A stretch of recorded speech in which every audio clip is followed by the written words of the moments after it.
Welcome.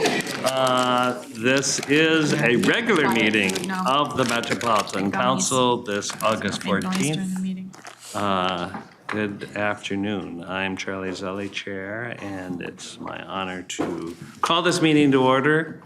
The agenda is action-packed, and not only are we advancing the Regional Development Guide to its public comment phase, we are going to have a number of different business items, and then, of course, a preliminary presentation on our divisional level operating budget. So with that, unless there's objection, I will assume the agenda is approved.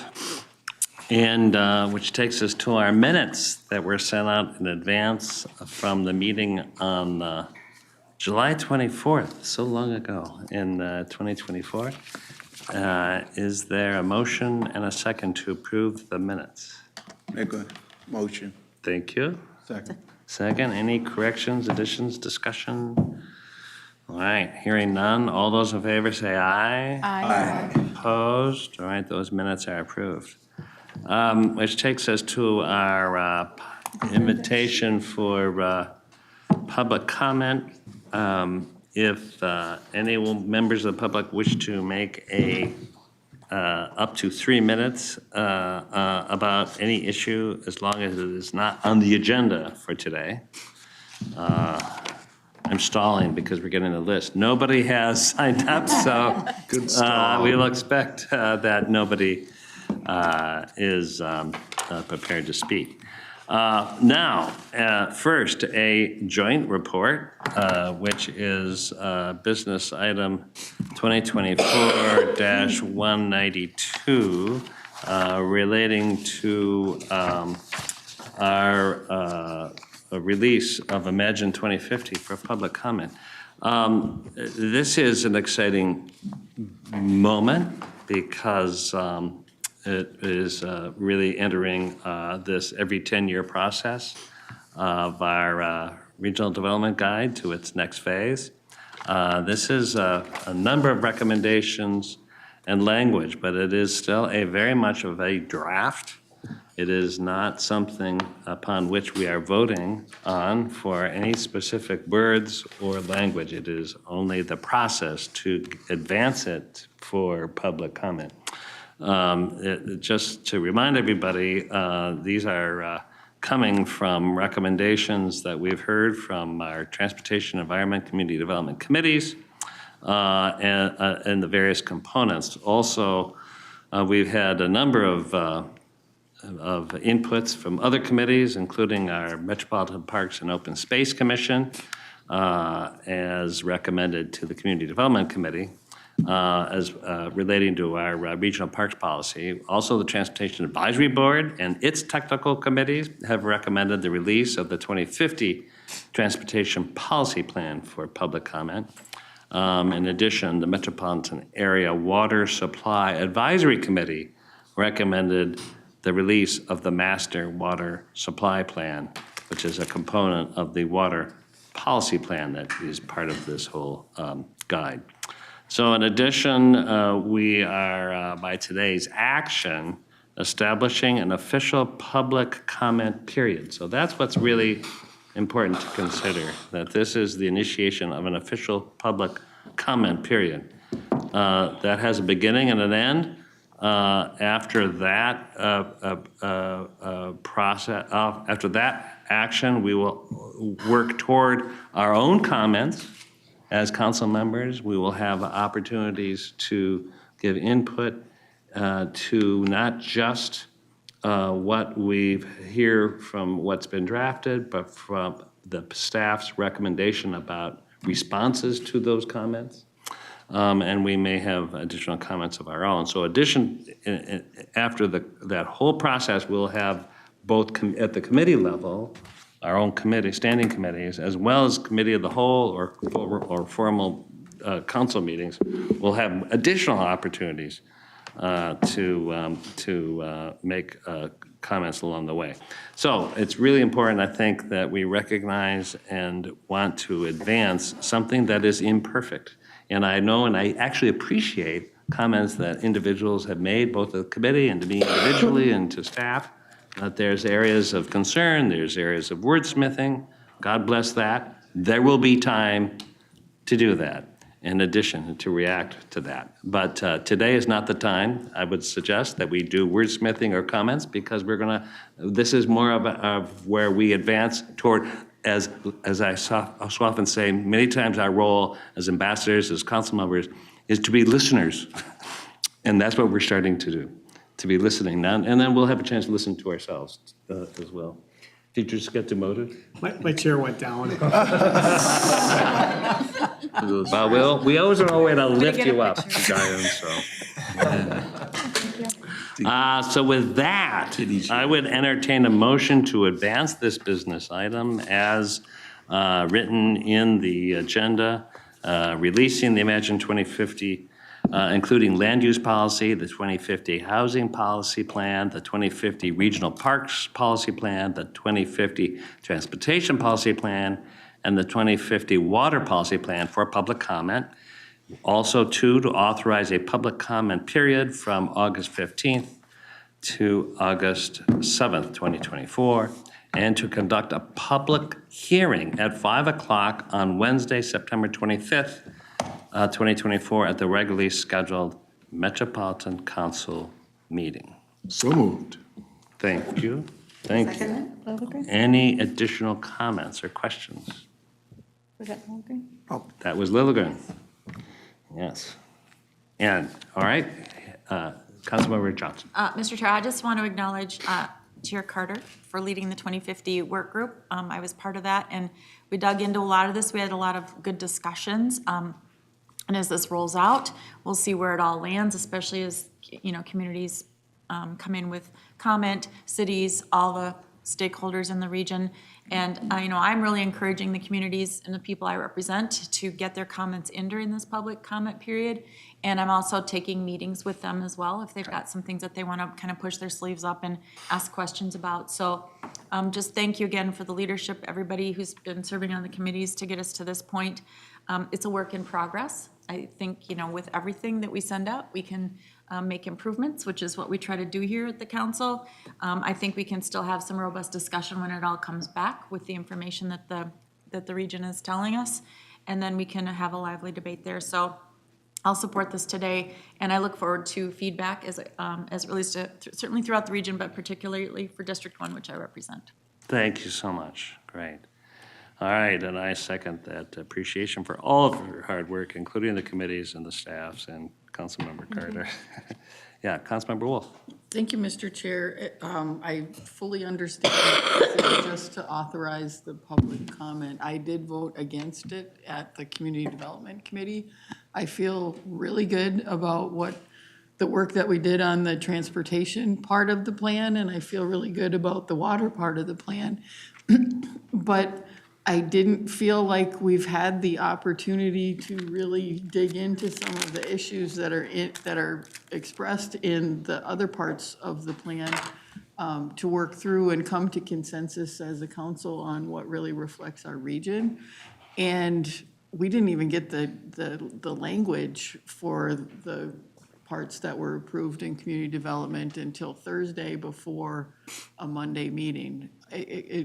I expressed concern 10 years ago, but voted for the plan to go out for public comment, and cautioned this time, we shouldn't be waiting till the very end to have the in-depth conversations. Because when this thing goes out, people think, okay, they've already got the consensus of the whole council that this is the right thing to reflect the entire region, and we just have not had those hard conversations.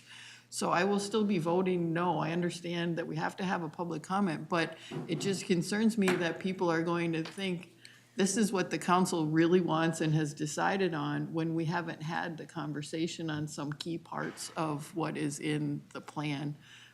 I look forward to the comments that come back, but I'm just concerned that some people are going to feel like, okay, that's a done deal. This is what the council is going to make us do, and think badly of us for not having those hard conversations before this went out for public comment.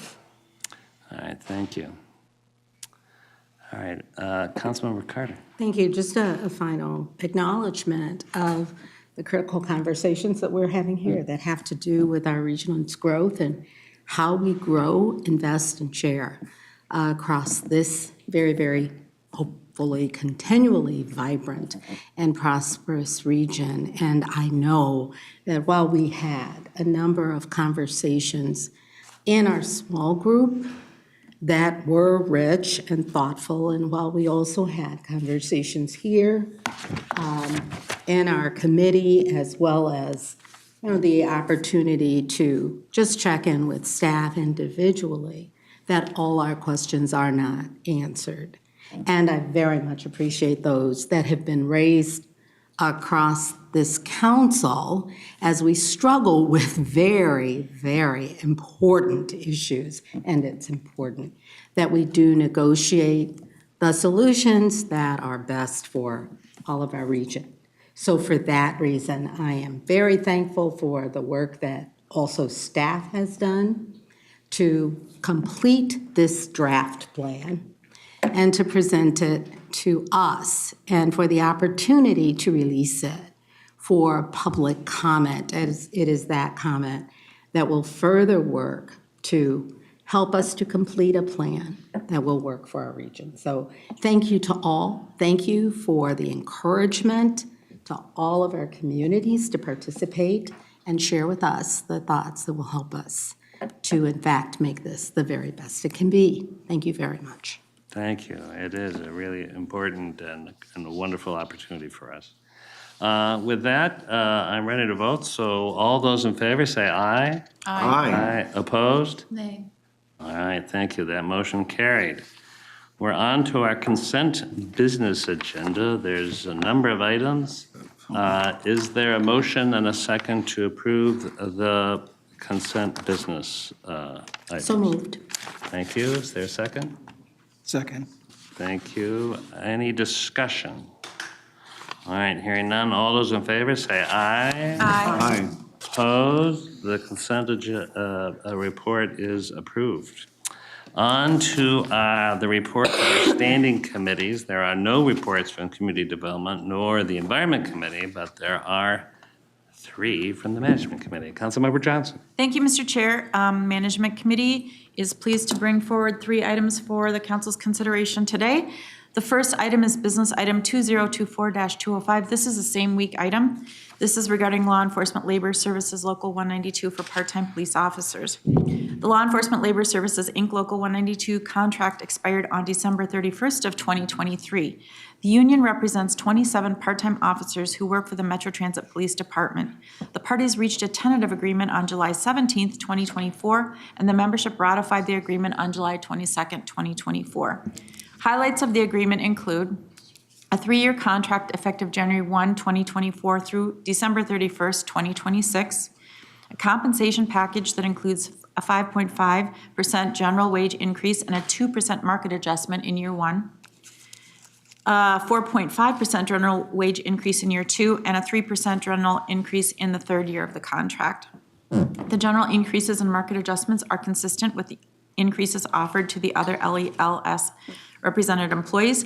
The cost of the labor agreement was reviewed by the Finance Department and was negotiated within the economic parameters established by the council. This item was reviewed and approved by the Management Committee today unanimously on August 14th. And therefore, Mr. Chair, I move that the Metropolitan Council authorize the regional administrator to enter into an agreement with the Law Enforcement Labor Services, LELS, Local 192, part-time police, effective for the period of January 1, 2024 through December 31, 2026. Thank you. Is there a second? Second. Thank you. Any discussion? Mr. Chair. Congratulations. Yeah, and, I'll make kind of wrap-up comments after all 3 of these. But again, just good work by the team negotiating this, and thank you very much to our part-time police officers. We appreciate, again, everybody that works at the council, but getting these labor negotiations done and within parameters where everyone feels good. Hats off to everybody involved. Thank you. Any more discussion? All right, all those in favor say aye. Aye. Aye. Opposed? All right, that motion carried. Councilmember Johnson. Thank you, Mr. Chair. This item is business item 2024-206. Again, this is a same week item, and this is the authorization to enter into a labor agreement with the Law Enforcement Labor Services Local 203 Police Supervisors. The Metropolitan Council's labor agreement with the Law Enforcement Labor Services LELS Local 203 expired on December 31st of 2023. The unit represents 23 sworn supervisory employees in the titles of sergeant and lieutenant with the Metro Transit Police Department. The parties reached a tentative agreement on July 25th, 2024, and the membership ratified this agreement on July 30th this year. Highlights of this agreement include a 3-year contract, compensation package that includes a 5.5 general wage increase in year 1, 4.5 general wage increase in year 2, and a 3.0 general increase in the 3rd year of the contract. And an additional market adjustment of 5% to maintain internal consistency and avoid wage compression is also included. Increased probationary periods for sergeants from 6 months to 8 months and lieutenants from 6 months to 12 months to ensure accountability and effectiveness in Metro Transit Police Department leadership roles. The general increases and market adjustments are consistent with the increases offered to the other LELS represented employees. The cost of labor agreement was reviewed again by Finance and was negotiated within the economic parameters established by the council. And again, this item was reviewed and approved unanimously by the Management Committee today on August 14th. With that, Mr. Chair, I move that the Metropolitan Council authorize the Regional Administrator to enter into a labor agreement with the Law Enforcement Labor Services LELS Local 203, which are supervisors, sergeants, lieutenants, effective January 1, 2024 through December 31st, 2026. Thank you. Is there a second? Second. Thank you. Any discussion? And again, Mr. Chair, I just want to thank this group as well for coming to the table and bargaining in good faith, and to our team for reaching a very, I think, good agreement for this unit, and just thank them all for being great employees of the council. Thank you. And with that, we can take a vote. All those in favor say aye. Aye. Aye. Opposed? That motion carried. Councilmember Johnson. And last but not least, Mr. Chair, this is business item 2024-207, again, a same week item. This is labor agreement with the American Federation of State, County, and Municipal Employees, that's AFSCME, District Council 5, Local Union 668. The AFSCME contract expired on December 31st of 2023. The union represents 735 employees who perform clerical, technical, and professional work for environmental services, community development, Metropolitan Transportation Services, and Regional Administration. The parties reached a tentative agreement on July 26, 2024, and following a recommendation from the AFSCME Executive Board, the membership ratified the agreement on August 8th this year, 2024. Highlights of the agreement include a 3-year contract, compensation package that includes a 5.5 general wage increase in year 1, a 4.5 general wage increase in year 2, and a 3.0 general increase in the 3rd year of the contract. This does include a 2.5 performance-based increase for each year with each year of the agreement. Additional market adjustments for technical job classes in environmental services and interceptor division were also included in this, which was very important. The agreement also included enhanced benefits for interns and part-time employees. The wage and benefits negotiated in this agreement are consistent with the agreements, again, placed under the council's with other labor unions. The cost of the labor agreement was reviewed by Finance and was negotiated within the economic parameters established by the council. And again, this item was reviewed and approved unanimously by the Management Committee today on August 14th. With that, Mr. Chair, I will move that the Metropolitan Council authorize the Regional Administrator to enter into an agreement with the American Federation of State, County, and Municipal Employees, AFSCME, District Council 5, Local Union Number 668, effective for the period of January 1, 2024 through December 31st, 2026. Thank you. Is there a second? Second. Thank you. Any discussion? Mr. Chair, again, I just want to thank again AFSCME for coming to the table and getting to, I think, a good deal for everybody, and just bringing all of their ideas forward, and to our team again on our side, working to find, I think, what we can be proud of for this 3-year contract. So with that, Mr. Chair, I hope that we have unanimous support from the council. Thank you. I really appreciate that. And I also kind of mentioned that Marcy Cordes, who has been with us for some time and has announced her retirement, but what a fitting that we have these resolved contracts and well negotiated, and appreciate her tenure to help. And Mr. Chair, we had an opportunity at management today too to give her our deepest thanks for all of her hard work. Very talented, and very much appreciate her support throughout this whole process. So hats off to Marcy and the whole team, because as she even says today, it's a big team standing behind her. big team. But Marcy does a great job. And she does a great job, and she's served us well. She's not, I should correct her, she's not retiring, she's moving on from us.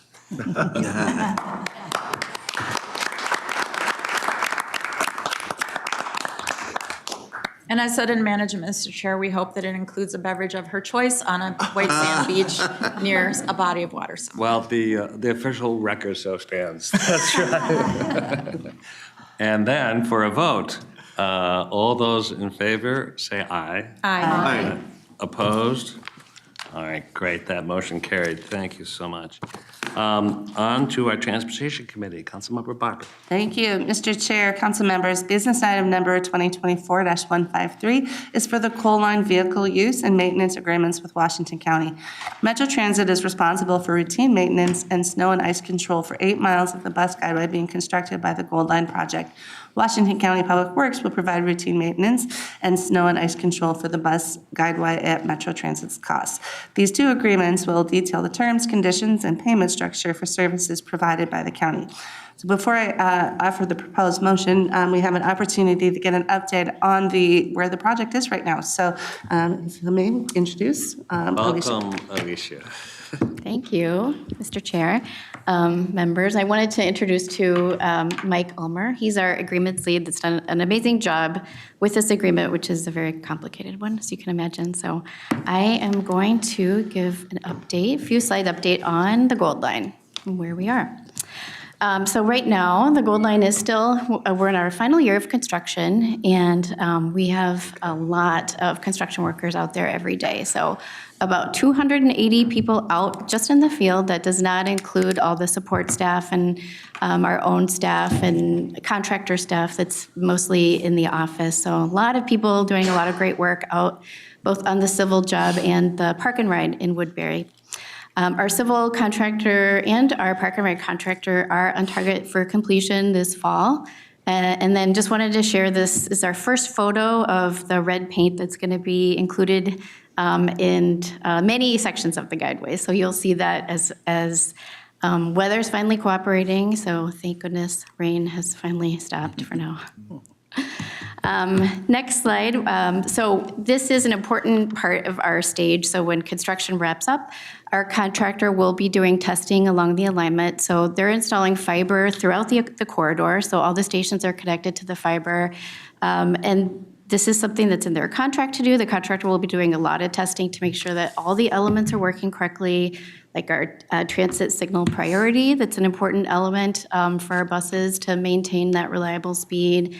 And then our own staff does independent verification outside of that process. So this is a process that we document for the Federal Transit Administration, the FTA, who's, of course, paying for a large portion of the project. And it's a required piece that we do just to document that everything is working correctly on our system. So that includes our cameras, real-time signs, ticket vending machine, all of those features that you've seen on our stations. And then finally, for an operational update, our bus operations, of course, has a huge job in making sure that we have a successful build up towards our opening day in March. So they are working on right now a pre-revenue operational and testing plan. We call it a PRO plan. And there's a lot of information that's included in that plan that FTA will review. So it'll simulate operations by the BRT. It'll also document operator hiring and training. And then there's more testing that we provide to the FTA that documents running time, any obstacles that they see along the corridor, and how we can mitigate those. We've also been doing a joint effort with Captain Datseth from our MTPD. So we've been going out into the community, meeting with all of the city police departments and public safety groups, and county agencies as well. And so part of that effort, we've been coordinating with them to, we will be doing some emergency response drills in the corridor, so we've been gearing up for that. We'll be having more discussions with those agencies as we advance. And then finally, for some of the fun activities that you'll see as we get towards opening day in March 22nd, all of the fun public awareness campaign and opening ceremony activities that our staff is working on. So just gearing up towards that. I'm sure you'll see a lot of information in the future about that as we get further along. But thank you. Any questions for the team? Gail?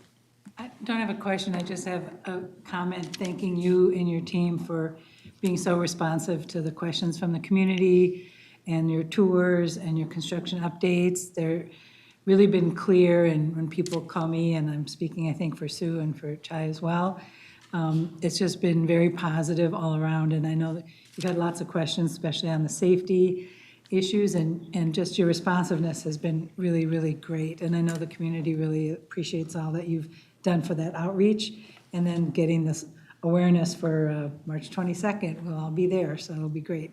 Thank you. Thank you. All right, that's wonderful. Thank you so much, both of you. It's great work and exciting. Councilmember Barber.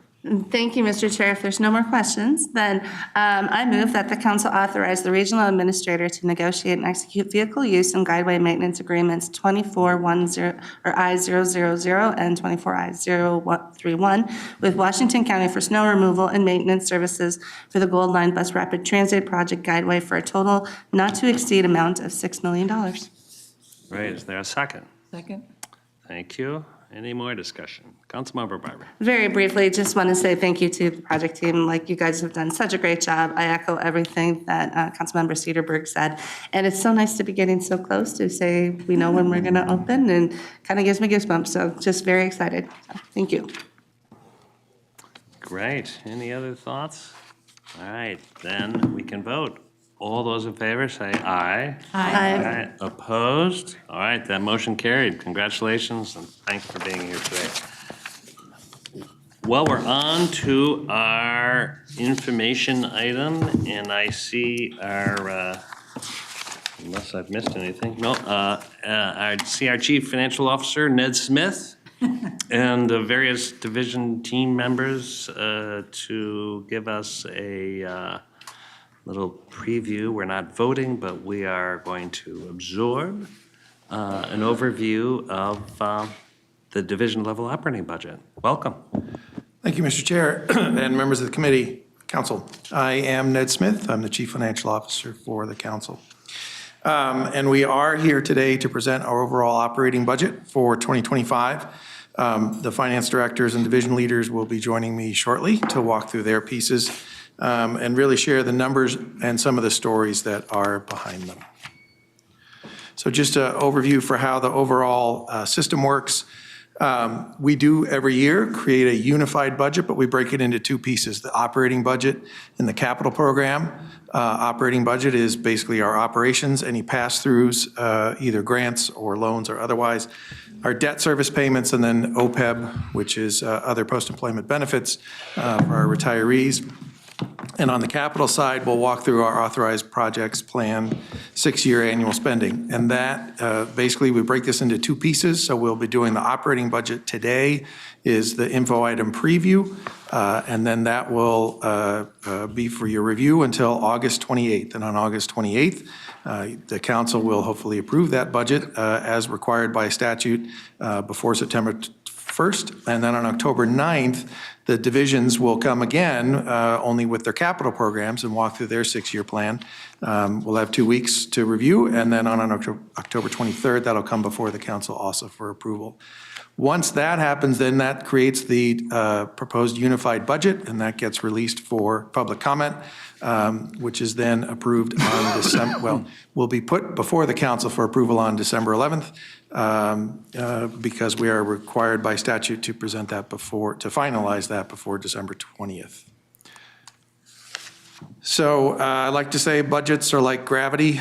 They're not just a good idea, they're the law. So our regional administrator is going to have to present the budget to the council for approval. And so this is all required by statute as part of the guidance of the Metropolitan Council. So with that, I will dive into first the property tax levies. So we have basically two types of levies here that all get rolled into one. One is our non-debt service levy. That is somewhat limited by the implicit price deflator. That's basically an inflation guide that comes from the state.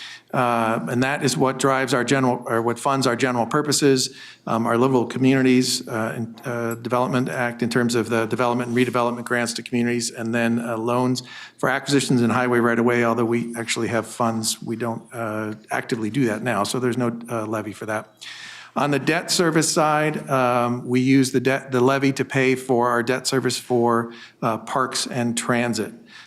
So our levy is not capped, but our bonding authority is for transit and for parks. I will note wastewater is not included in this. Wastewater debt and wastewater debt service is handled through the ES budget, environmental services budget. This applies in the 7-county metro region. There are transit capital levy communities and then non-transit, and I'll walk through a little bit what those differences are. So our levy givens, for how do we determine our levy each year? We start with what our transit and parks debt service needs are. So that's what's the mortgage bill that's coming due in any given year. And then we also have fixed is our statutory fiscal disparities levy, and that's $5 million for our tax-based revitalization account. So those are kind of fixed. And then the decisions before the council is making sure that we maximize our general purpose levy while holding it historically to a 2% increase. So we kind of start with what's the implicit price deflator, what is our debt service, and then we back into and how do we get to 2%. And then also, again, as I mentioned earlier, we will not be levying for the highway right-of-way because our reserves are sufficient. So our total debt service levy, as you can see, is a pretty big chunk of the overall levy. On the transit side, our legislature grants our bonding authority with each session, and that determines how much outstanding debt we have and also our capital needs. And then, so for year end, our outstanding debt for transit is around $230 million. So you can see that is going to make mine's too small, $58 million bill on the transit side, and then a much smaller one on the park side. Parks only has about $7.6 billion outstanding debt. But it does make up well over half of our overall levy. On the livable community side, we have our tax-based revitalization account that is fixed at $5 million from our regional fiscal disparities pool. This is meant to clean up polluted land in the metropolitan area. And this tax only applies to commercial and industrial properties. It is not paid for by residential property taxes. Outside of that, we have our livable communities demonstration account levy. That is $15.2 million. That is limited by the price deflator. And so that'll be $15.2 million in '25. We do try to maximize that, but we are limited by the price deflator. And then our local housing incentives account, that's our statutory required transfer from the LCDA of $500,000, as well as our general purpose levy of $1 million. Our livable communities grant that funds support, livable communities funds support community investments that revitalize economies, create affordable housing, and connect land uses and transportation. And I believe Director Barajas will be telling us more about that. I think, yes. In terms of the general purpose levy, this will be $19.32 million. This is our most flexible. We use this to carry out our council responsibilities as provided by law. This primarily funds our community development administration group as well as our HRA administration, and then our two statutory required transfers as well as some water planning support. Water supply planning and water planning in environmental services cannot be funded with wastewater services, so we fund that from the levy. And then the maximized piece, again, I told you we kind of plug in what's left to get us to 2%. That is the 1.36 million, and that can be used to invest as the council sees fit. Historically, that has been for IS system improvements as well as equity and green infrastructure grants. So to roll all this up for 2025, you can see where our the implicit price deflator is at work there. It's at 1.8%. That's a little bit low, although that's pretty in line with our 2% history. That has been as high as 8%. So that was the one plus side of inflation a couple of years ago, but generally we're kind of back down to where we usually expect to see that. So all of this rolls up. You can see, again, the different components. Your non-debt service on the top, again, mostly driven either by statute or by the implicit price deflator. And then on the bottom is your debt service levies for parks and transit. So this map just shows where the kind of the inside and the outside communities are for the transit levy versus the non-transit. So inside the blue and the red, which are communities that have been recently added, those are paying the full amount and of transit and parks. Outside of the blue and red, they are just paying the parks component. So what does that translate into in terms on a $300,000 home in the Twin Cities region, which unfortunately those are getting more and more rare. But you're inside that tax area would be $47 for the year and 15 cents. Outside of those communities would be $16.96. So again, inside is transit and parks, outside would be just parks. So how does this look relative to our other municipal and city and county partners? We're a very small piece of an overall property tax bill. And for this year, it's only about 1.2%. And as I mentioned earlier, we limit ourselves to 2% per year. I'm sure as all of you know, the other people on your property tax bill do not limit themselves to 2% per year. So our portion has actually been shrinking over time. About 10 years ago, this was around 2%. But when you only grow 2%, everybody else grows more, our share keeps shrinking. However, the revenues don't shrink, just the percent of what people are seeing on their property tax bills. So how does this all roll up? For 2025, the total budget is $1.6 billion for operating.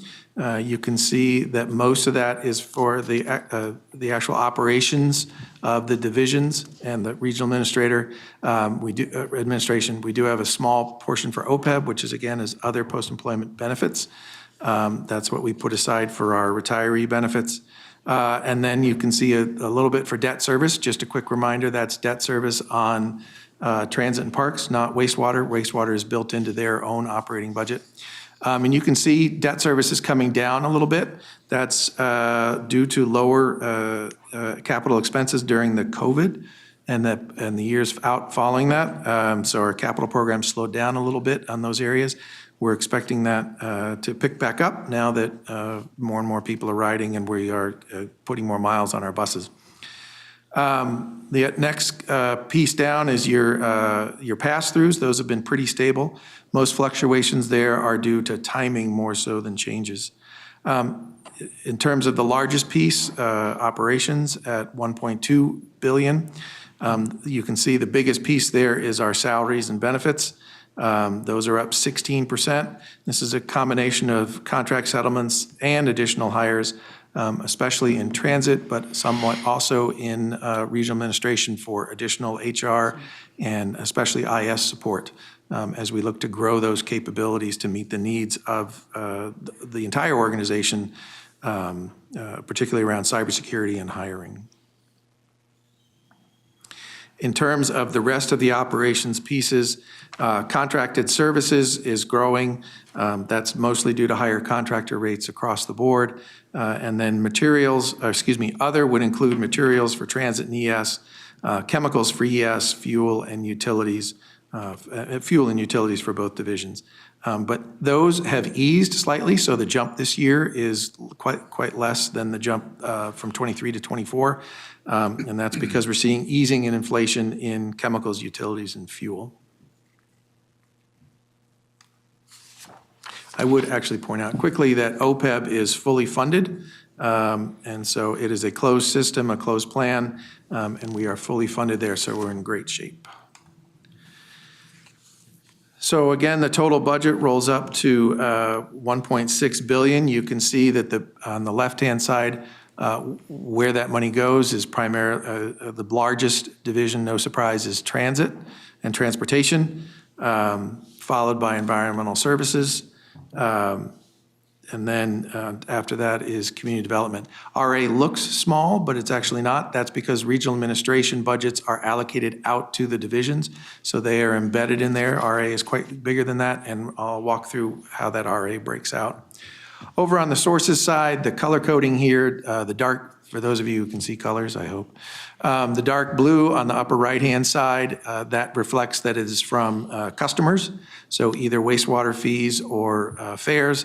The green, which is the lower half, is from state funds, and then the red, which is about 9 o'clock on the left, is our federal funds, and then property taxes at about 10 o'clock, and then our use of reserves. Federal is a little bit less than last year, and it continues to decline. That's primarily used of the drawdown of federal funds. And the use of reserves is because some of that is federal funds that we have already received. The drawdown on federal funds because the pandemic. The funds that were available for that are pretty much gone. But that's good because we have other options. Our proposed FTEs at 5,163, that's up from 4,488 in 2024. That's driven by significant growth in transit that Ed will discuss, but it also shows, as I mentioned earlier, adds in RA for HR to support the growth in employees, both not just from a hiring perspective, but also when you have more people, you need more OC health, you need more benefits, you need more support across the board. Not just in transit, some of that's also in other areas where they're looking to grow their capabilities. And then IS is seeing some significant growth both for increased cybersecurity as well as general infrastructure development and support.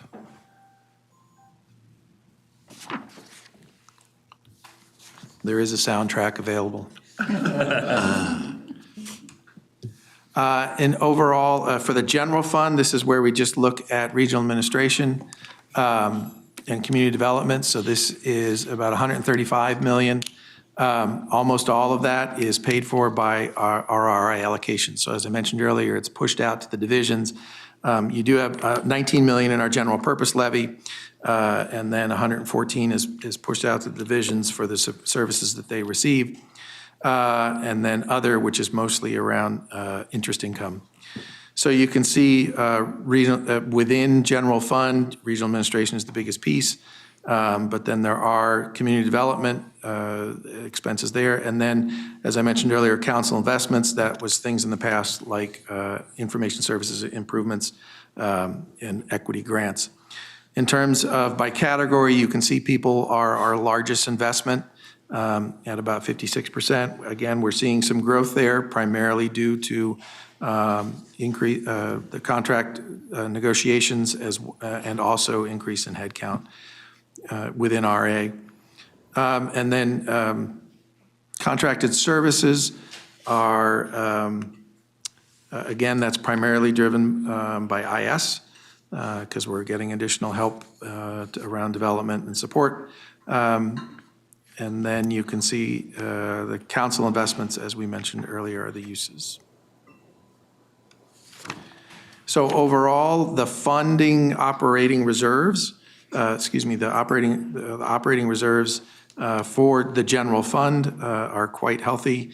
The orange or the bars on the left are the target, which is around 10%. So we look at 2 to 3 months of availability. And then on the right is our projections for the years. And you can see we're well above our targeted fund of 11.6 million. So healthy reserves in case of a rainy day.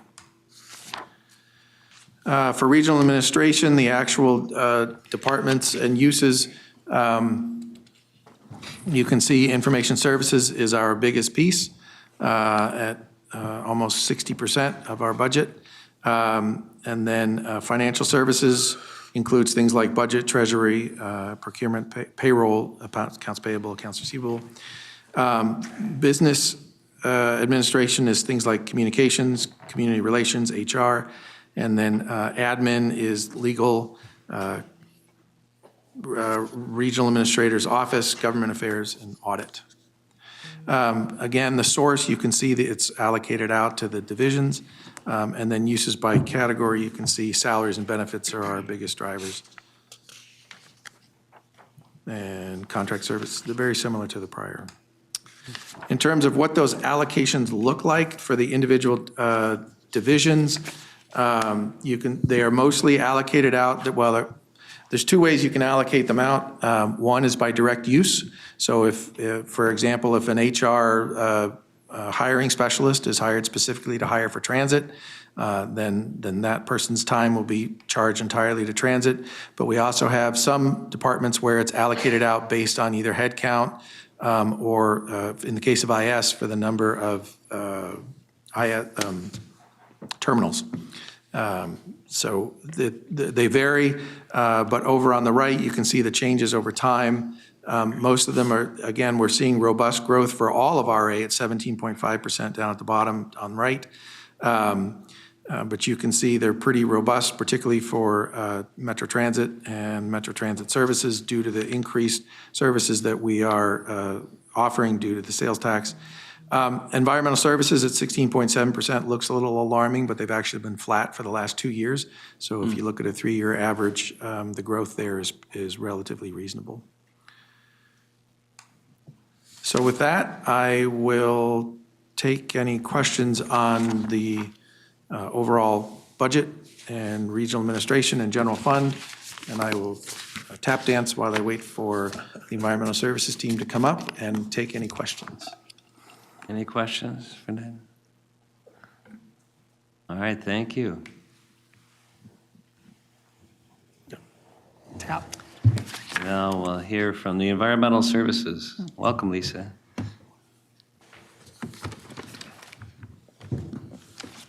Good afternoon, Mr. Chair and council members. Excited here to present the budget today. So to begin with, I'm Lisa Thompson, General Manager of Environmental Services, and I'm just going to provide some strategic highlights of what we're going to do with the money that we're going to ask for in our budget. And so I'm the warm-up act, and then I'm going to turn it over to Matt Selmeyer, who's going to go into more of the details. In the context of our vision of clean water for future generations, I'd like to set a little bit of the difference between complexity and complication when it comes to how we're thinking about our work for clean water for future generations. So I think I feel really comfortable saying we have a great track record when it comes to addressing complicated challenges to protect the water of our region. A good example of this would be the inflow and infiltration strategy that was developed with our wastewater communities. So we could predict the impacts of not addressing inflow and infiltration, and we offered an alternative strategy where communities would partner with us on the solution, and they supported the strategy because it was very clear what the benefit of doing that would be. So that was complicated. It involved many parts, but it really followed clear rules and could be understood and managed by breaking them down into their components and addressing each part systematically. Today, our challenges call for us to develop our track record for addressing complexity. For example, addressing the overall health of a watershed that's impacted by climate change, land use changes, pollution, and community needs. Those interactions are not easily predictable. The solutions must continue to adapt to ongoing changes and involve stakeholders from various sectors that will have to continuously monitor and provide improving flexible strategies. So when you hear me talk about one water, that's what it is. It's all one water. Even though we have all these distinctions of the parts, it's important for us to seek to bring all those related water parts together to find solutions to those complex water challenges. And that's our North Star in ES. So when you see examples of things that we're working on, those are living our purpose in ways that we have not considered needed in the past. So it's new. And I will say, you've heard this from me before, when I observe staff living their purpose or their why in new ways, I call it an SNR moment, not to be confused with SNL. SNR is the salted nut roll moment. So go ES, go council, thanks for living your why in new ways. And I'm looking at Ann because I do have salted nut rolls for everybody, but you don't get them till afterwards. And there's a good reason for that, because we appreciate all that you're also doing to help us live our why in new ways. So from a highlight perspective, we have a mission that's partner, plan, and provide resources or services to protect the region's water. And I think I will jump back to partner. So with regard to partners, some of the examples of what we're doing, we're working on waste heat recovery, which many of you have heard about because we are combining our efforts with the City of St. Paul. We see a lot of potential benefit for that. And while we didn't get the grant we sought, we're still very much seeking ways to be able to do that. White Bear Lake Area Comprehensive Plan is a convening with lots of participants. That's a perfect example of complexity. And what got us there was a crisis. So our hope is that we can get to those kinds of situations ahead of the crises in the future. And the way to do that is for us to develop that trust with those communities that we're there to help everybody do something together better than they could do separately.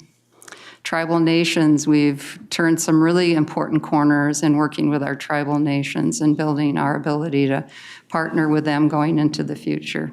And we've been doing some piloting around the idea of adding some support for greater community liaison to get feedback and input to our work.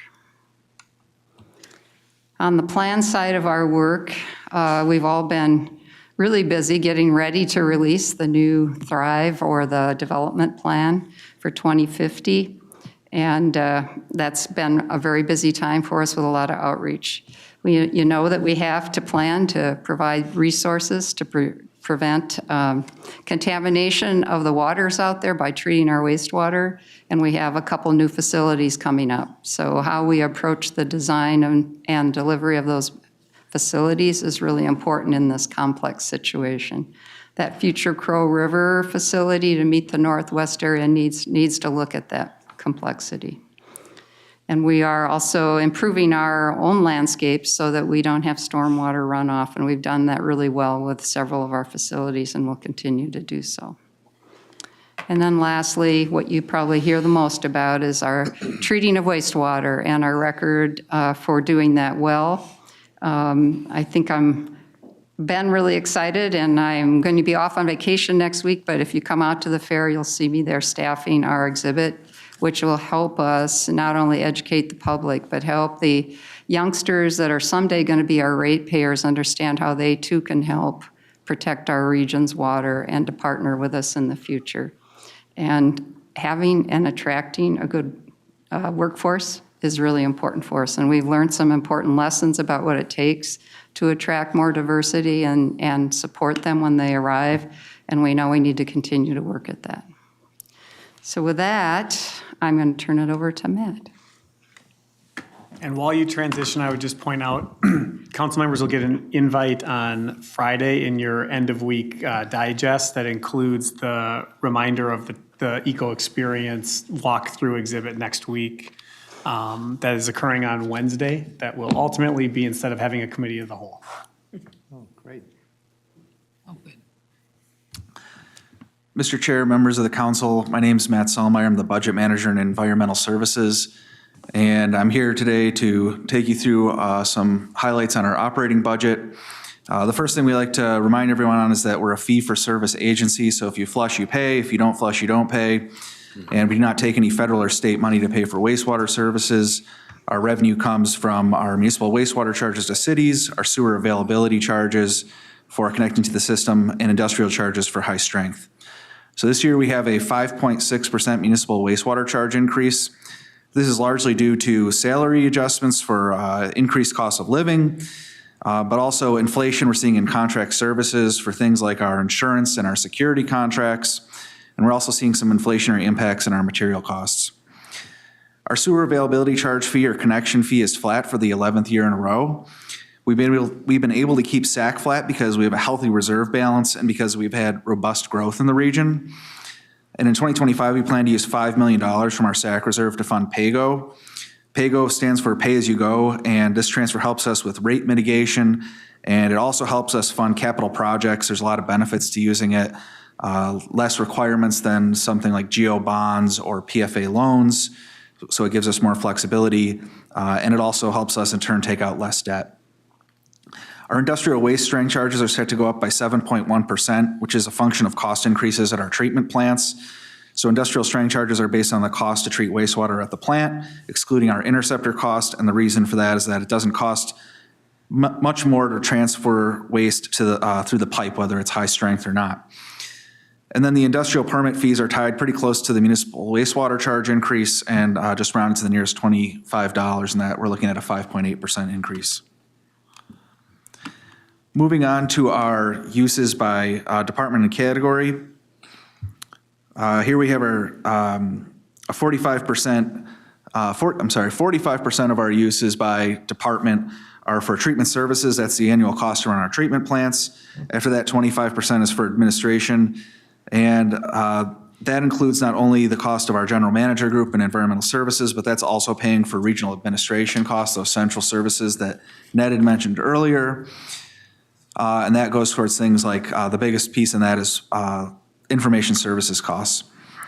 After that, 10% is for interceptors. That's our pipes. We have 650 miles of pipes coming into our treatment plants. That we also have 6% for support services. That's for things like internal computing and process computer group. It also pays for things like the lab and monitoring wastewater to ensure that we stay in compliance. We also have 8% for maintenance. That's basically to keep our plants in good order for things like equipment that we need in our facilities. And then we have 3% for water resource planning. So that is basically we partner with communities to ensure that our partners can supply water for the growing region. And then 3% is for wastewater planning, and that includes things like safety, asset management, and other planning work. When we look at the uses by category, 42% is for salaries and benefits. That's our people. 10% is contract services, including things like security contracts and insurance that I mentioned earlier. Materials and supplies is 14%. That could be anything from a ladder to scaffolding. It could also be, it's also our chemicals. We spend quite a bit on chemicals for things like odor control and to treat wastewater. The RA allocation is 12%, and that is the money that goes to our central services. We also have 12% for utilities. We're one of Xcel Energy's top 10 largest customers. And then it's followed by PAYGO, which is again pay as you go, and other, which includes things like pass-through grants and miscellaneous expenses. So this is a screenshot of our main sources of revenue, but it basically has our debt service backed out. So we plan to pay $156.5 million in debt service in 2025. That's going to be funded by SAC and wastewater charges. After that, what's left is our operating budget of $220.4 million. 95% of our revenue comes from wastewater charges to 111 customer communities, as well as industrial charges to our industrial customers.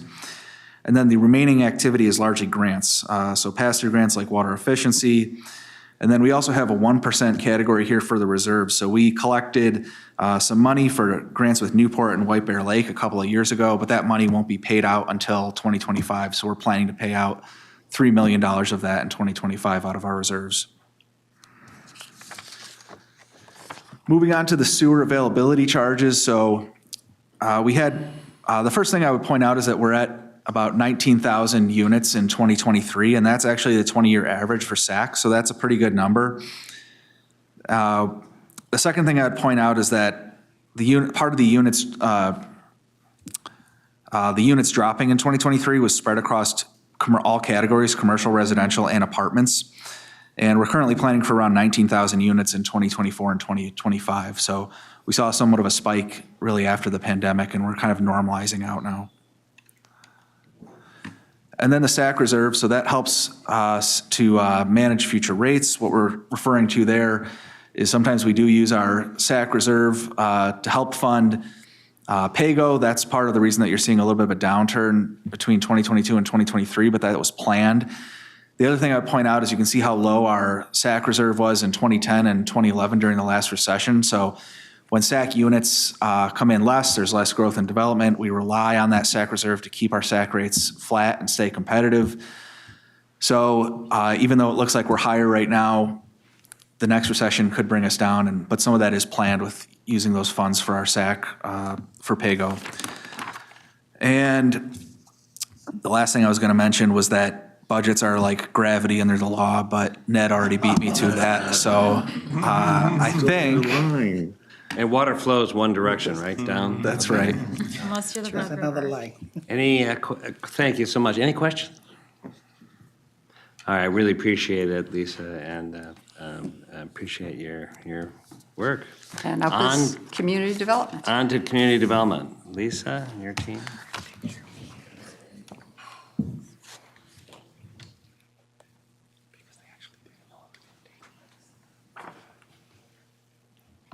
Good afternoon. I'm always sad to go after Lisa Thompson because she always has treats and I just can't compete. We banned them on the Right. committee room. Thank you for banning them.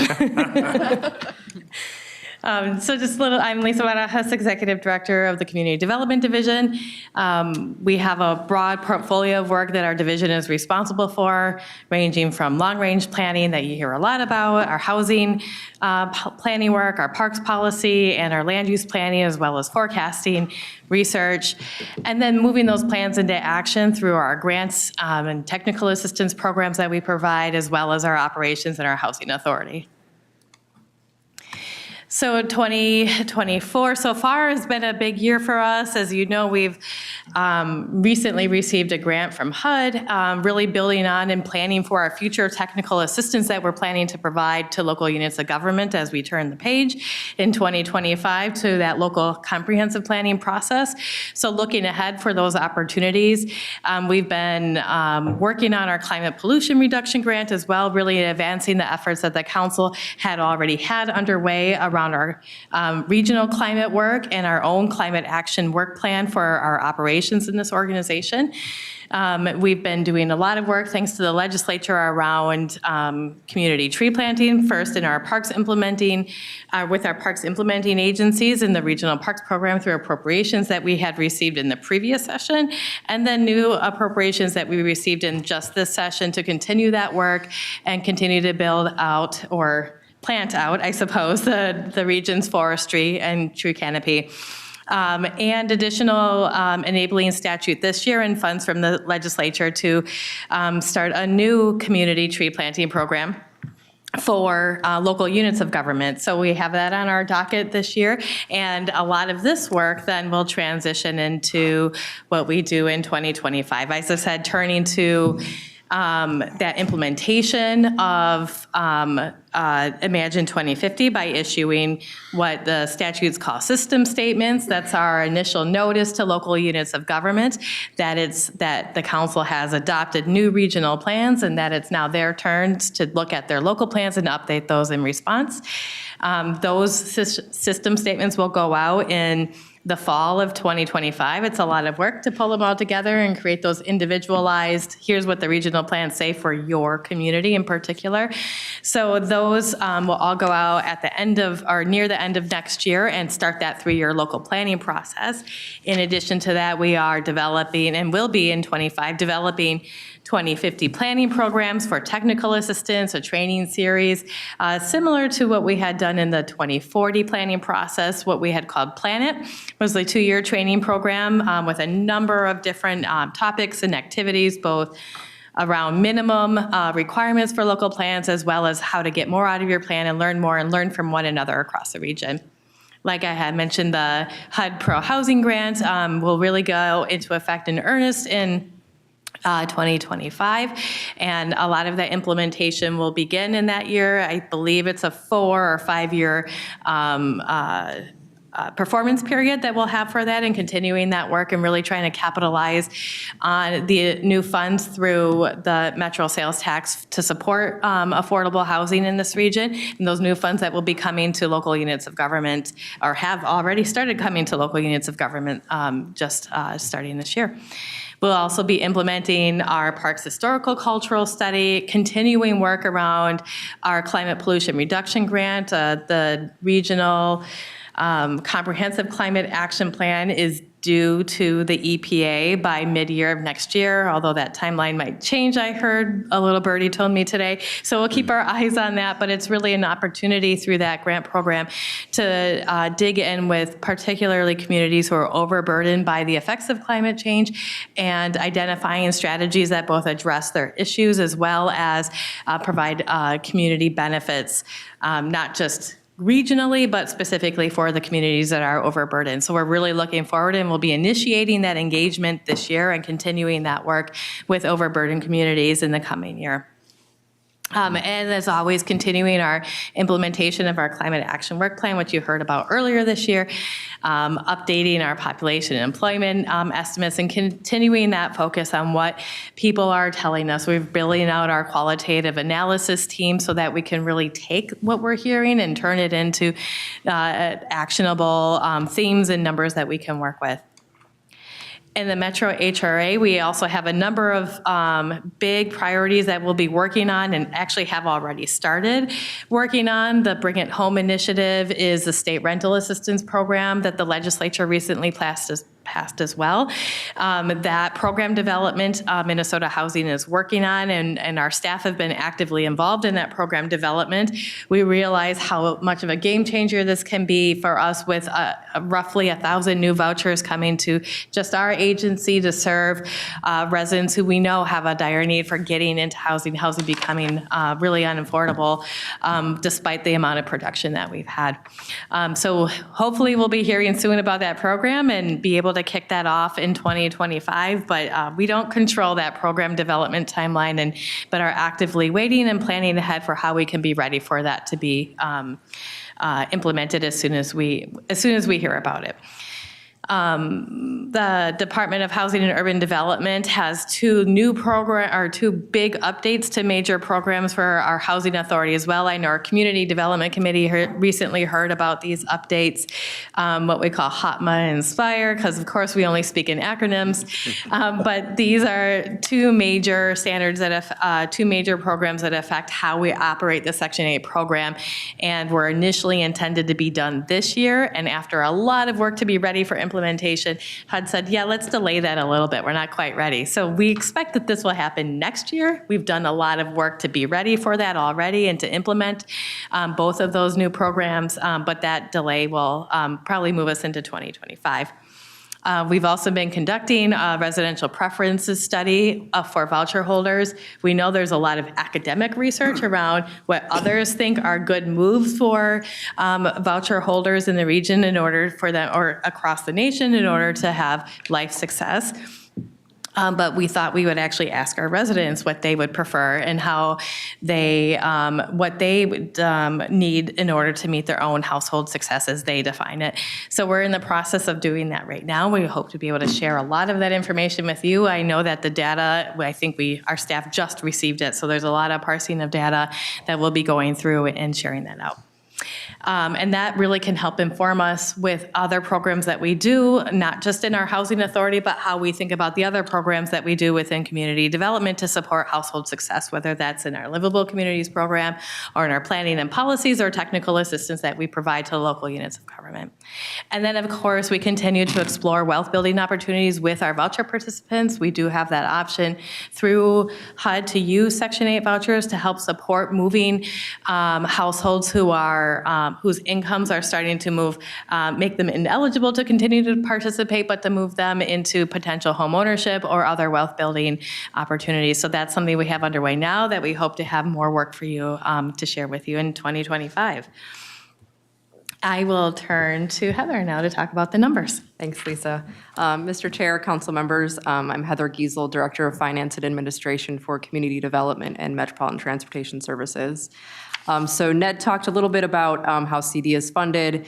So here you'll see both the uses by department and category for community development funded by the levy pretty evenly split between general community development and the HRA, 17.2 million versus 14.1 million, and then that small slice, $1 million for the LHIA program. On the uses by category section, so the majority is to salaries and benefits, so 54% paying for the work that our staff is doing, carrying out responsibilities related to planning, research, housing, parks, and finance. You'll also see contracted services. That's made up of a number of projects or studies that that the Community Development Department is conducting. So examples are development of the 2050 Regional Development Guide, the Climate Action Plan implementation, the Parks Visitor Study, community engagement policy plan updates, software costs, including the web grants replacement, which has been in the budget for a number of years and is finally kicking off this year in 2024. And we anticipate some more spending on that in 2025 before implementation in hopefully late 25, early 26, as well as some other studies in there.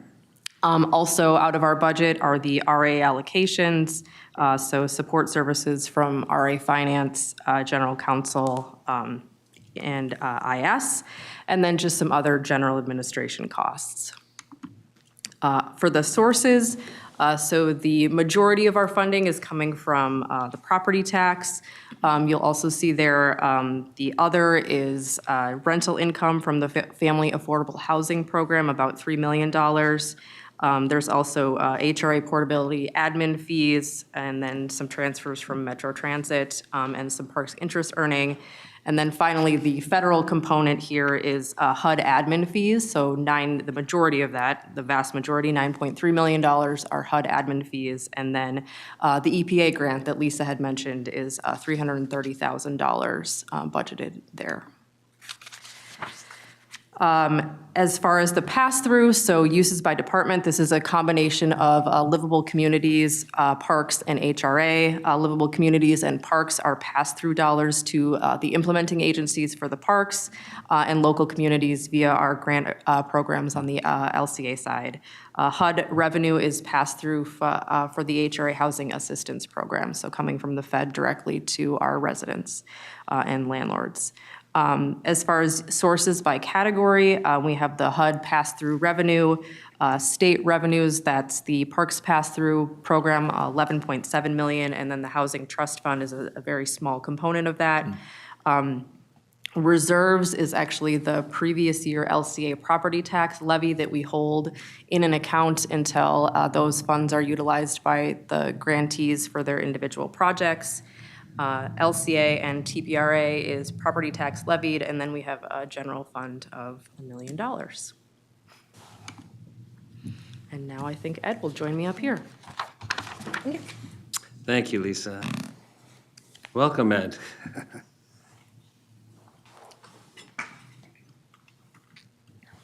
Good afternoon, Chair, committee members. Ed Petrie, I'm Director of Finance, Metro Transit. Heather and I are here to present the transportation budget. I'll go through some of the building blocks of how we build the budget, then I'll turn it over to Heather and she can talk the numbers this evening. So first of all, with the basis for how we build the budget, it's through a lot of council policies, a lot of council actions. First of all, one of the first cornerstones in building our budget is the annual service plan. Why I point that out is that when we build the service plan drives our operators, mechanics, fuel, parts, supplies, cleaners. About 75 to 78% of our budget comes from the service plan. So that's why it is a major cornerstone. The service we're putting on the street pretty well drives our budget. We also have our labor agreements. You've pass some labor grievances this evening, but we also have within Metro Transit, we have, for example, we have the ATU, we have TMSA, AFSCME, we have non-reps. So our labor agreements and the rates within those labor agreements are driving the wages and salaries moving forward in the budgets. The council also sets regional fare policy of what we charge for our passengers. And the regional fare policy is for Metro Transit, Metropolitan Transportation Services, and for the regional providers. So it's an overarching fare policy that's set by the council. We use that fare policy and along with the average fare per passenger, the fares against the ridership to drive our passenger fares moving forward. The council also has a target fund balance policy. And I believe Ned talked about fund balance earlier this year. For example, the Metro Transit Family of Services, we have in reserves a minimum fund balance of at least 8.3% of our annual operating budget. And Metropolitan Transportation Services is generally 10%. Metro Mobility is now 5%. But 8.3% in all of our divisions are well in excess of that fund balance.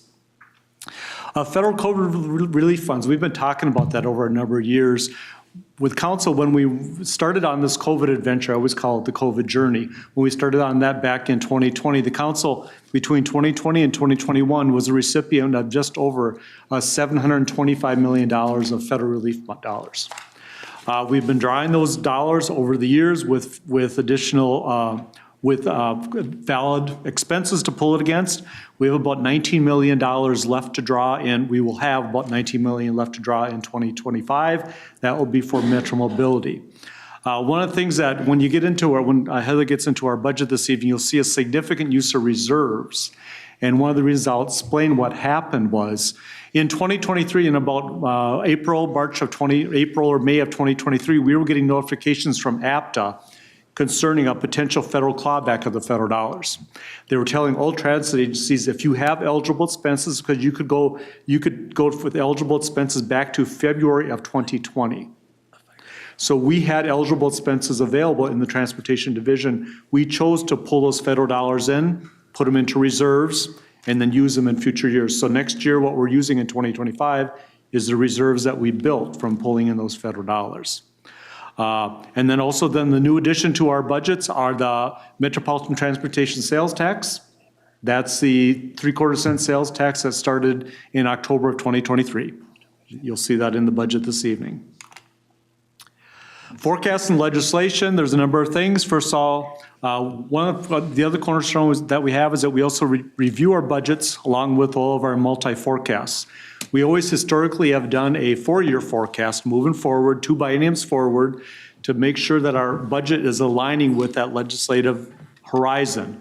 We're also working very diligently right now on a multi-year forecast, 25 to 30 years out, with the sales tax. So we're making sure what we're building today is going into that budget, into that forecast, and forecasting forward. So it's every one of these, it's basically it's a cornerstone. It's a building block, and making sure that what we're doing today, the decisions we're making today, we can carry moving going forward. Big change that's coming is, as Heather will talk about, is Metro Mobility. It'll become a state forecaster program July 1st of 2025, which is a very important milestone for the council. Other considerations that come from legislation is we have state general fund appropriations, which we receive appropriations for Metro Mobility, but we also receive it for the light rail lines. Motor vehicle sales tax, we received about 40 to 45% of our budget comes from motor vehicle sales tax. We receive a forecast from the state of Minnesota in February and November of each year.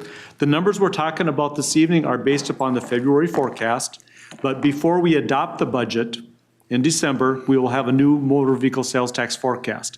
So that is one change that we will discuss with the council between today and when we bring the budget back in December. If the motor vehicle sales tax forecast has significantly changed, we will recommend adjusting that revenue source within the budget before we adopt. We've talked about the federal relief funds. We'll have about $19 million left.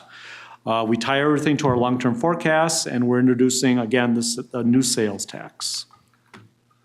Talking about the sales tax, we've all been doing a lot of work on this over the last 3 to 4 to 6 months. I always say that's what's given me my gray hair, but we've been doing a lot of work on it because it's, so There you go, Ned. I'm trying to top Ned there, so with the jokes. So, but anyway, in all seriousness though, the sales tax, it was a huge opportunity for transportation. 3/4 cent sales tax starting October 1, it was a game changer for us. Because I think many of you will recall throughout the years, every 2 years we'd go to the legislature with a financial deficit. Now the fact is we have some budget certainty with the sales tax. But we also have to be prudent stewards of the sales tax money and really forecast it forward and really identify how we're going to spend it and make sure it aligns with where we're heading. So it's very important we're forecasting all of our base operations, which was our current base bus, light rail, blue and green line, and the orange line, for example, all the BRTs that were in service and commuter rail, forecasting that forward. We're also forecasting any of the new lines that we're going to be bringing on, the blue line extension, green line extension, and any of those new BRT lines, those letters of the alphabet that we'll be bringing on in the future years. One of the other big cornerstones is also looking at our capital needs, but also looking at long-term capital maintenance. That's one of the things that we had discussed with the legislature, but also discussed with the council over a number of years. The fact is that we always think that the systems are brand new. But they're, for example, the blue line is, the blue line is like 20 years old right now. So you got to think about the fact it's 20 years old and the rail cars have a 30-year life. So over the next years, over the next 25, 30-year horizon, we're going to be replacing a number of rail cars, replacing catenary, replacing track, all these types of major expenses. So that is one of the things that we've been really working on with our asset management department, really forecasting long-term capital needs, capital maintenance, and also all these future replacements of rail cars or buses to make sure that lines up with the sales tax. So we're looking at the investments, but we're also quantifying all these investments against the forecasted receipts. Just to give you an idea, the forecasted general annual receipts for the sales tax is about $400 million a year. Put that over a 30-year period, it's about $22 billion. So it's a lot of money. So, but also then we have the expenses, capital maintenance, preventive maintenance, everything that we're trying to line it up with those funds.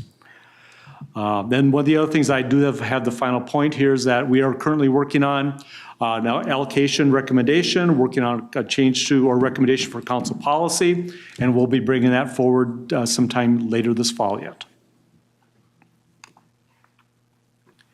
We talked about motor vehicle sales tax. Once again, we get motor vehicle sales tax forecasts in February and November. One of the things that the council decided, we went on motor vehicle sales tax back in 2008.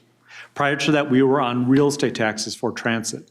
When we went on motor vehicle sales tax, one of the challenges, I worked with the CFO at the time, one of the challenges we had with that revenue source is it's a volatile revenue source. Because as you would imagine, as the economy ebbs and flows, people will make decisions whether they're going to buy a vehicle or put new tires and new brakes on their vehicle and drive it for another couple of years. So it's whatever happens with the economy happens with motor vehicle sales. That is one of the reasons that the council made the decision back in 2008 to only budget 95% of the forecast from the state of Minnesota. Anything in excess of the 95% would then go into a motor vehicle sales tax reserve to be used for future years' operations. One of the things I'll just say this year, we just talked at the management committee a couple hours ago. Receipts for the first 6 months of 2024 now are at 95.4% of forecast. So basically right on top of what we budgeted. So it's a good thing that we budgeted 95% versus the 100. So it's matching with where we're at. We found out throughout the years that we're running at about 96, 97% of what the state forecast was. So that was a very good move by the council. We're also looking at considering with the regional sales tax, looking at maybe some ideas that we'll bring forward in our policy as far as how much we should budget for that moving forward. State appropriations, like I mentioned, we get state appropriations for the light rail. It's $32.654 million. It's been flat since 2018. But we received that for rail operations. And then there's the Metro Mobility state appropriation, which will then become a forecasted program then in 2025. Federal relief funds, we've talked about this. As I mentioned, the council was the original recipient of $725 million, of which 686 stayed at the council and the balance went to the regional providers.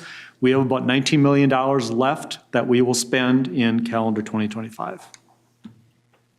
When we roll up our budget, we somewhat call it the budget framework. First of all, we roll up the major revenues and expenses by department. We roll them all up, so whether we have service development, bus transportation, bus maintenance, finance, whatever the case would be, roll it all up, and then compare it to what our forecasted revenue sources are, whether they are passenger fares, motor vehicle sales tax, state general funds, those types of items, and we compare the two and balance the budget. One of the things that we have been really focusing on over the last few years is really growing our service while responding to the needs of the customer. If you recall, with when the pandemic hit, we lost about 70 to 80% of our ridership, and we cut our service levels down to about 68% of pre-pandemic levels because we couldn't find operators, we couldn't find staff, we had no ridership. We've been slowly building that ridership back, but also building the staffing back also, which I'll talk about in a few minutes on FTEs. So we're continually watching our service, hiring our needs to meet the demands of the customer, but fortunately, I think we've also talked to you over the last year, so we've had some very good luck hiring operators, hiring mechanics. With that, we're able to bring service back, so we're very, very happy with that.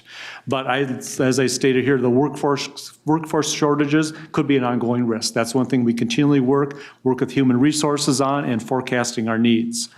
And then I'll talk to you in a few minutes on FTEs, why that's really important. But service, as I mentioned to you, that our service, we're looking at coming back to about a 91% level in 2025. So Metro Transit bus service will be at about 91% of pre-COVID levels. Light rail, we're planning to bring it back to 10-minute frequency. We're currently running 12-minute frequency. With operator hiring, we're planning to bring it back to the original service, back to 10-minute frequency.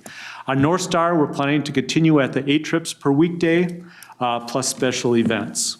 Metro Mobility is then also going to be at pre-pandemic levels. Some of the things, like I mentioned, that we also consider with all of our budgets is we try to mitigate revenue and any type of expense volatility. I talked already about the budgeting motor vehicle sales tax at 95%. Another big thing that we chose to do many, many years ago is the council made the decision, we fuel forward hedge our diesel fuel. To give you an idea, Metro Transit, we consume nearly 7 million gallons of diesel fuel on an annualized basis. We're the largest consumer of diesel fuel in the state of Minnesota.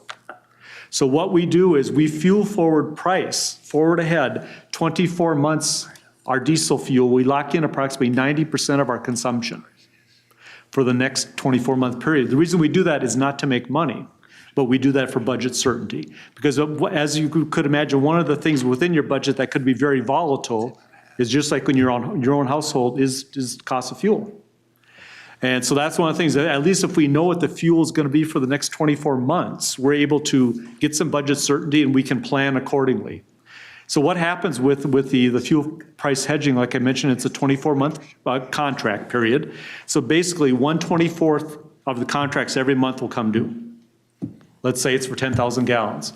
Well, then when it comes due for that 10,000 gallons, we'll renew it again for 10,000 gallons. So we're continually locked in for a 24-month period. Talked about we're programming the final dollars of our federal relief funds. We have our operating reserve targets that we continually watch. One of the things that we're also watching within our multi-year 25 to 30-year forecast is making sure we still maintain that council cornerstone of maintaining our council fund balance policy of the 8.3%, for example, on Metro Transit operations. We work to ensure we're still going to maintain fund balance. And then we're bringing in the Metropolitan, the regional transportation sales tax. And I believe already, this was probably additional slide, some of the additional risks that we've talked about already. Council ridership, our council ridership, and for me, this is somewhat of a startling slide as we watch our ridership. You can see back in 2019, we were at about 80 million rides. The pandemic hit in 2020. And one of the hardest things, as a transit professional, is the fact is that we were telling customers, don't ride our service. Don't ride our service. And people disappeared. We lost 70 to 80% of the ridership. It's slowly coming back. Right now in 2025, we're forecasting to come in at around 55 million rides, which will be about 62% of the pre-pandemic levels. We're seeing ridership, some good news that we're seeing on ridership. I believe we had talked about this previously. In 2023 compared to 2022, the Metro Transit ridership overall was up about 16% compared to the prior year. Right now, on a July year-to-date basis in 2024 versus the same period in 2023, we're up about 10%. So ridership is slowly coming back, and we're seeing it come back. We're seeing also that the ridership right now on our bus system and our light rail system is pretty well parallel with each other. They're at about 62% of pre-pandemic levels. North Star is the one level of service that we have is that is an express service. It's running right now at about 14% of pre-pandemic levels. But we're seeing bus and light rail are pretty well changing and moving up concurrently side by side. But like I said, we're forecasting right now about 62% of pre-pandemic levels for next year. Now to the best part of the presentation. Yes, Ed's favorite part, the numbers. I love the numbers. So moving into transportation operation uses, so uses by department and category. So our overall budget for the council-wide suite of services for transportation is $912 million. Of that, $519 million is Metro Transit bus. There's also in there the light rail services, so for Blue Line and Green Line. That also includes $16 million of startup costs for the Green Line extension. So starting to build staff, training, testing, everything like that as we enter 25 in preparation for opening that extension. There's also the transit capital, $32 million. So that is folks who are working on our capital projects, so things like Green Line Extension, Blue Line, the BRTs, we recognize that as part of the overall cost. North Star is included in there at $18.6 million. And then another sizable chunk is the Special Transportation Services, or Metro Mobility, Metro Move, at $132 million. And then contracted services, that is the MTS fixed route, van pool, Transit Link, and microtransit that is housed within the Transit Link budget. And then finally, we have the planning, the MTS planning department at $12.5 million. As far as the uses by category, that is fuel. Salaries and benefits makes up the majority of that. Contracted services, as you can see, the majority of that there is a combination of Metro Mobility and then the other contracted services, the RA allocation, and then other costs as well. Moving on to sources, so the largest source here, as you can see, is MVEST. Other state funds are state general funds, so Metro Mobility at $80 million. Ed had mentioned the light rail general fund appropriation, $32 million, and then we get $3 million for commuter rail as well. Reserves, Ed had explained this as well, why you're seeing the high amount of reserves this year or for 2025. The federal clawback, and so that money had already been brought in. We're spending it in 2025. The sales tax is in there as well. The largest portion of that is replacing the county contributions and then covering the Green Line extension, fares, and a small chunk of federal funding as well. $26 million of that is Metro Mobility and Metro Move, so the last of the federal pandemic relief funding. So $19 million is going towards Metro Mobility in the first half of 2025 before it transitions to a state forecasted program. And then the other component is about $6.5 million from DHS for waiver services. There's also $7 million in planning grant for the MTS planning, the MPO function, and then $33 million in Metro Transit funding, federal funds, and then a final $1 million for Transit Link. That's 5311 funding. The other is interest income and then advertising revenue. This slide here, just a quick snapshot of the Metro Transit family of services. This includes Metro Transit bus, light rail, commuter rail. The overall budget, once again, for Metro Transit next year is $720 million, of which $506 million is salaries and benefits. As we always say, we're a very labor-intensive organization. It shows FTEs of 3,872 proposed for next year. And Ned had mentioned also that we have, the largest growth in the FTEs over the last year has been in the transportation division. If you recall, we brought forward during 2024, we brought forward a first quarter and second quarter budget amendment, bringing forward about 200 FTEs in 2024. The largest portion of those FTEs are operators, mechanics. As we were having success in our hiring, we were able to put more and more service on the street, hiring more and more people to bring it back. We also then in 2024, we also added 24 trip agents for the TRIP program. So now between that amended budget and now our proposed budget, it's an additional 359 FTEs to bring us up to the 3872. Those 359 FTEs are largely comprised of, Heather just mentioned the Metro Green Line extension. The Metro Green Line extension will open in early 2027, but in 2025, we are going to start hiring operators, mechanics, cleaners, those types of people, because we're going to start bringing the trains in, running them into pre-revenue services called pre-revenue operations. So we can start burning the trains in, burning them in on the track, burning them in on, checking the service levels and all those types of things, the timing. We have to bring staff on to do that. We'll be taking the stations over, they'll be complete, we have to maintain them, clean them, monitor them.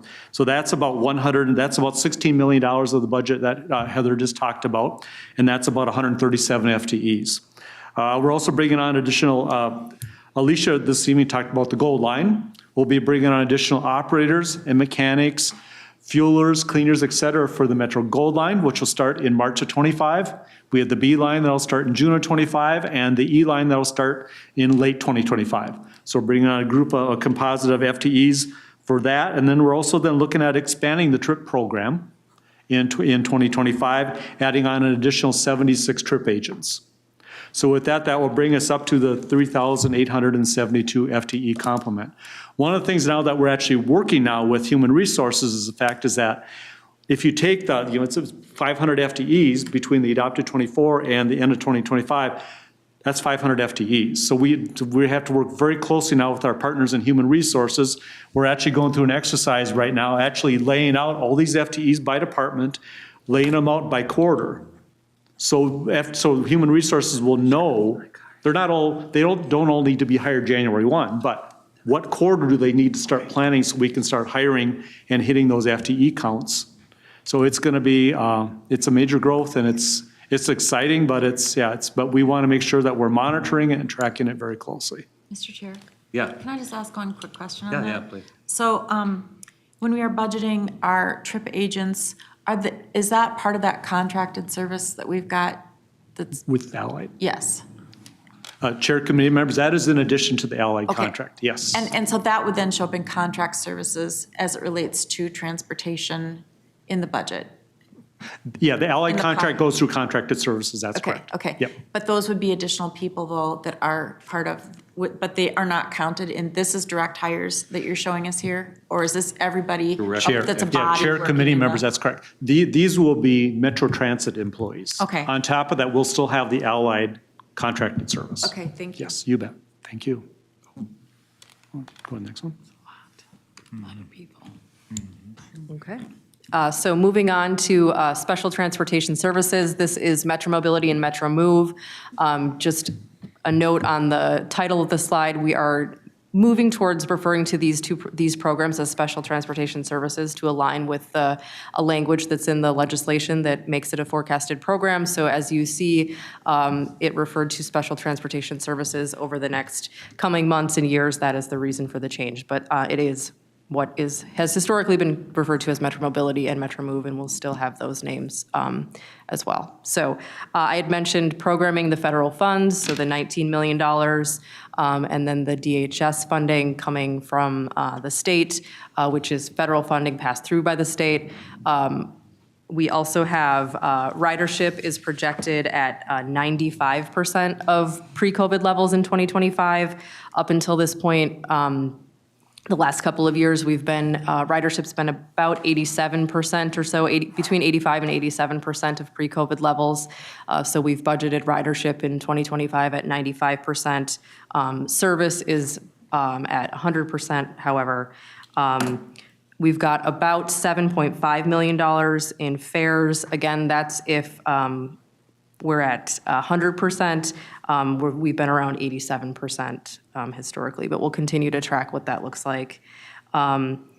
And then we'll continue to track also what service levels look like and potentially adjust between now and the public comment period. Gasoline is at $3.58 a gallon. Regular fuel is assumed based on 2025 Treasury fuel futures at the time the preliminary budget was due. So MTS does not hedge our fuel. We use the Treasury futures. This is up from $3.46 in the 2024 budget. It's about a 21% increase from 2024. And just as a note, every 25-cent increase in fuel prices equates to about $1 million in fuel costs for Metro Mobility. Also, a while ago, the legislature had provided a separate state appropriation line for Metro Mobility. With the transition to the state forecasted program, we will be moving into a different phase of Metro Mobility. That'll start July 1st of 2025.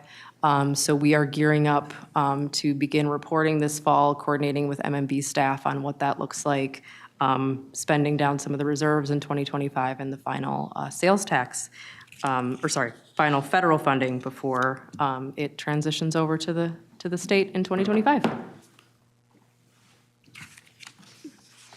So with that, Chair and committee members, this brings us to the overall roll-up of the council that Ned had talked about earlier. It's a $1.61 billion proposed budget on the operating side and a levy of $96.1 million. Great, thank you. That's a lot. If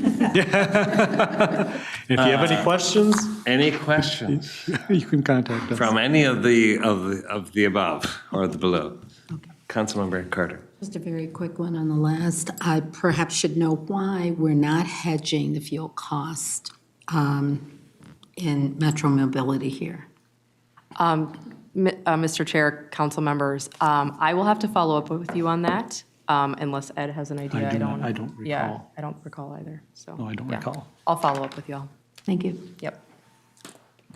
Mr. Chair? Councilmember Jones. And just briefly, and so Ned, you had talked about maybe making some adjustments to numbers because we'll be adopting our levy. Good question. And our budget, but if those revenues are not part of the levy, that, just tell, because I know we can't increase the levy between now and the final time of adoption, December, we can only decrease it, but you mentioned some shifting of numbers, but that would be outside our levy, correct? Yeah, Chair, committee members, yeah, that would be correct. The two numbers I can probably guarantee that we will be changing between now and when we propose the budget in December will be motor vehicle sales tax. State of Minnesota forecast will come in. That does not impact the levy. And the other one would potentially be ridership revenue, because we're continuing to watch ridership as it's recovering. If it recovers a little faster than what we anticipate, we may adjust passenger fares with the final adopted budget. Neither one of those will impact the levy, though. Mr. Chair, follow up Yes, if I may, go I'll be ahead. brief. And then as far as budgeting for employees, we are going to budget at the capacity. For example, in Metro Transit Police Department, we're going to budget for the 170 or whatever it is. Yep. And we'll continue to work to get to the authorized strength, but that's what we budget to. We don't back that number based on kind of the reality and the trends that we're seeing. You are totally correct. Like the full-time officers is 171. We'll budget at the 171. Okay. With hopes of being able to continue to hire and reach that level. And then that is what, Mr. Chair, if I may, if we don't end up getting to that number, that then would eventually fall back into the reserves. Yeah, Chair, committee members, that is correct. So then we would then have, just like I talked about the management committee, we'll have a positive reserve or positive variance this year. That would be a positive variance in 2025. It'll go into reserves to be used in 26 operations then. Okay, and then just another quick one, if I may. No, go ahead, but you might have an opinion on Oh, okay. Yeah, Councilmember Johnson, Mr. Chair, I can't believe I'm going to add one piece here to this. We'll see how we do, Ed. I'm looking at the CFO behind you too. Within budgeting to the full complement, there is a recognition though of the historical trends and accuracy of being fully complemented on any given day. And so there still are vacancy factors built in so that we're not over budgeting for the authorized complement. Yes, thank you. And that was one of the, because that's how we used to do it back in Plymouth too. And I would just say, well, I won't get into that. So then the only other thing that I have to ask is, we're working on Network Now. We're going to be going out to the region and talking about, how we're going to be continuing to expand lines. And so you are then always syncing up with where we're going with the expansion of of future bus and rail transit. Chair, correct? committee members, the answer We're is starting yes. to do that planning now, Yes. so that's the base planning that you're matching up to when it starts to come into, I think, a fuller vision. Yeah, Chair, committee members, that the answer to that question is yes. So with the network now and the vision and the rollout of that, we're not only linking it into the 2025 budget, we're also linking it into this multi-year forecast that we're working on also. Okay. So making sure that the two are working side by side. Okay, thank you. You And I bet. just have to say, if anybody has some time, watch the management committee meeting today because we got a great Q2 report on where we're at for 2024, and they were all here today. And it's just, again, fascinating that we get that quarterly report to track in real time where we are, as we're now already looking at 25 and really kind of looking in the biennium out to even Yep. 26. Yep. So, great team, appreciate their hard work, and it's super fun to be on the management committee. Thank you. Thank you. Does anybody else have any questions, comments? All right. Oh, yeah, Angela. So it's actually a lingering question from Monday's presentation. I just thought, since we have the opportunity, I'm really curious about the fuel hedging versus the futures. If there's what the cost analysis looks like of how much we gain or lose on average based on either of those strategies. Chair, committee members, very good question. I'll just say there's some years that we win, some years that we lose, but since we've been on fuel forward hedging, we're basically at zero right now. But like I mentioned too, the fact is that we don't do it to make that money, we do it for the budget certainty. But we're virtually at zero over all the years. So is there a reason that MTS can absorb more volatility on the fuel? Chair, committee members, I don't recall, and I don't think Heather's, I don't know why MTS is not part of it. I know because Metro Transit was the largest consumer, we're on it. Okay. But we can find out if we can go back to the archives. What's that? Comes another coming. Oh, Greek, so maybe she knows. Archives now. Mr. Chair and committee members, I'm pretty excited because I feel like I'm the lifeguard at the At the Olympics. So hedging is not done at MTS. Can get into a really long presentation and would love to go through that with you, but MTS is a governmental fund. Governmental funds are different than the enterprise funds in which Metro Transit runs at. Enterprise funds are kind of like businesses. So then we do record those hedging on the books. When it comes to MTS books, though, it's governmental. 1 year only, so we deal with the actual expenses. Makes sense. Makes sense. Thank you very much. Thank you, Marie. We learn something every day Yeah, we did. at the Met Council. Yes, I just Councilmember gotta say, Johnson. this is a 99.999% reason why we get AAA bonded, and then the will to, take on that property tax levy of not over 2%, even though during COVID we went down to 0. And it's just, again, I just have to say, a very, very well-run organization, and we can, ask all the questions, but that AAA bond rating that we get isn't, we should never take that for granted, and we should never take them for granted, and we won't. Thank you. Agreed. Anything else? I'm Councilmember. Regional Administrator. Wow. Motion. You almost got a promotion. You almost got a paging. Mr. Chair, so just as a wrap-up comment, is the regional administrator is technically the one that recommends the budget to the council. Just, I've had an opportunity to sit down and walk through with the various operating areas and finance the presentation you saw today.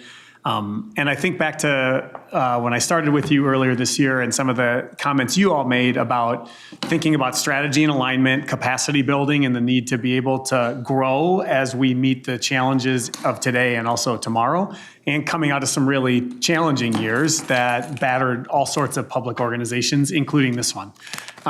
Hopefully you see that alignment and through line through the presentations today, and today you get to hear it through a finance lens, but you also heard it through divisional leadership lens that brought that strategy and pieces. There are continued pieces that tie into our legislative strategies, the work you're all doing in community, the month-to-month programmatic efforts as well. But making sure that there is an alignment for this body that sees the strategy alignment with the operations and the finances is an important part of bringing this together. And so I want to thank everyone who presented here today to make that story come through. I hope you saw it. And as we go through this fall, we'll continue to lay out other elements before reaching that point of needed final budget adoption in December. Thank you. Thank you. Thanks, Ryan. And that was really a great presentation. And I just would echo what you just said, that we learned this is a lot, but even this is the tip of the iceberg of the level of details. And really appreciate the work of the management committee to get deeper into some of these numbers and some of the actions. We're going to hear more as we move toward the process. At that point, does anybody else have anything that they wish to share? I would remind everyone that actually, our regional administrator mentioned this, next week we will not be having a committee of the whole, but we will encourage and invite the council members to come to the state fair, which I can't believe is next week, to see the Echo building and some of our staff there doing their work. And with that, Ms. General Counsel, do we have anything? I do. Just quickly, I would like to introduce Jems Gerges. Jems is our Twin Cities Diversity in Practice first-year law student clerk for the summer. This is the 5th year in a row that we've done it, and we partner with the Lockridge Grindle Nowen firm, and he's there for 10 weeks, and then we only have him for 2. So I appreciate all my colleagues throughout the council who have taken time to meet with him and really teach him about the council. We really feel strongly in the Office of General Counsel about what it is to be a public sector attorney, what it is to represent the council, and just what it is to be an attorney in general and the level of professionalism that you should have. And so we've been pouring as much of that into him as we can. And we do keep in contact with our former clerks as well, as I think it's very important. So I am treating him to lunch tomorrow. I was planning on doing that already, but I forgot. Today was the budget meeting, so you learned a lot today. But anyway, that is my report, and I wanted to introduce him.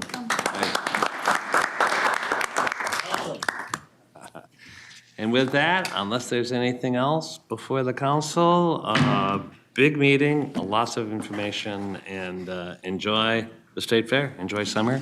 And this meeting's adjourned.